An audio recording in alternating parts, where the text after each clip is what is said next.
Hello guys, good morning. Ito po, nag-harvest po ako ng malunggay oh. Yan, malunggay. Hinugasan ko na to guys. Papatuyuin, anuhin ko na lang, hihimayin ko to guys. Tapos papatuyuin ko. Gagawin ko siya ng malunggay tea. Ito guys. Pag napatuyo ko na to guys, nahimay-himay ko na. Tapos napatuyo ko na siya guys. Gugupit-gupitin ko naman to. Gagawin ko siya ng malunggay tea. Ito na po, pag may mainit tayong tubig, ito na po nilalagay natin. So, susunod ko na sa inyo guys, ipapakita kung paano ko ginagawa itong malunggay tea. Yan guys. Tapos guys, kasi nag-harvest ako ngayon, pinisan ko na. May bayabas tea rin akong gagawin guys oh. Bayabas. Papatuyin ko din to. Pinanghugasan ko pa lang siya ngayon guys. Itong bayabas. Dahon ng bayabas guys oh. Isang puno lang to guys. Namumulaklak na itong bayabas ko. Pinutol ko ngayon kasi nga bumagsak na siya. Papunta na sa kabilang bakod. Ayan na guys oh. Pinutol ko na ito na. Na-harvest ko siya ngayon. Tapos ganun din itong malunggay. Nag-harvest din ako ngayon ng malunggay guys. Ayan. Pagka-harvest ko, nagputol din ako ng sanga, nagtanim uli. Ganun po ang ginagawa ko. Kasi ngayon tag-ulan, madali lang siya magdahon. Ayan guys. Ayan ang ginagawa ko ngayon.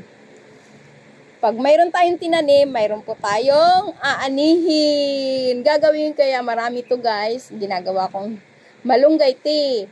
Yung pan iniinom namin guys.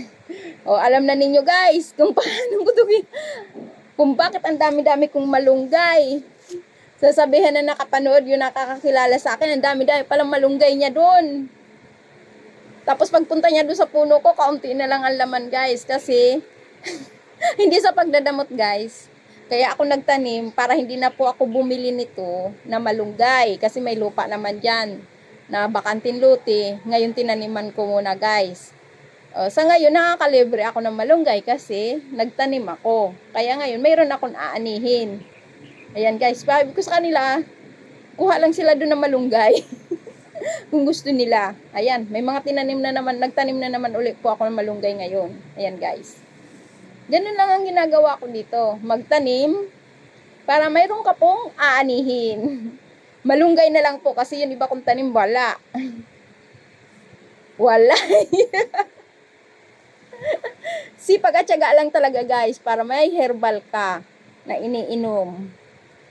Ayan guys. Kaya ipapakita ko sa iyo guys ang mga pinang-harvest ko. Ito pa guys. Oh. Kita nyo to guys. Serpentina. Gagawin ko rin siya guys tea. Ayan. Pero pag nag-ano ko po to, pag binidyoan ko po kung paano ko ginawa, iniisa-isa ko po. Ayan guys. Maganda, marami rin itong benefits ito, serpentina. Sa bagay guys, tayo dali lang guys. Nahulog.